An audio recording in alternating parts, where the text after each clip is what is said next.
আমরা সবাই চাই যখন আমরা জীবনের সফলতার একটা কোনো না কোনো জায়গায় পৌঁছাবো, দুনিয়ার সবাই যেন তাকে অ্যাপ্রিসিয়েট করে বা সেই জিনিসটাকে অ্যাপ্রিসিয়েট করে।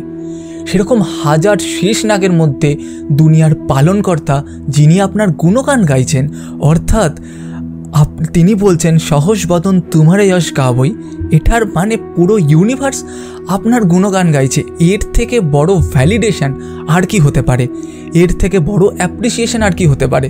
কিন্তু আমাদের হনুমানজি বা আত্মশক্তি এটাকে ইম্পর্টেন্ট না দিয়ে তিনি তার কাছে আসল সাকসেস এটাই বেছে নিয়েছেন যে অসকই শ্রীপতি কণ্ঠ লাগাবে, মানে তার কাছে তার প্রভু যখন তাকে দুহাত দিয়ে কোলাকুলি করবে বা তাকে কাছে টেনে নেবে, সেটাই কিন্তু তার আসল সাকসেস।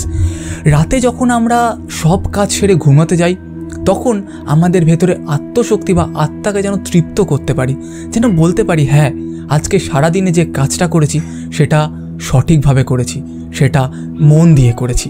সেটা হতে পারে একটা ছোট গ্যারেজে কাজ বা বাইক রিপেয়ারিংয়ের সব, যে কোনো যখনই কোনো কাজ করি না কেন সেটাতে যেন মন বুদ্ধি আত্মাকে এমনভাবে অ্যাটাচ করে দেওয়া উচিত যেন কাজটাই একটা পূজা তৈরি হয়ে যায়।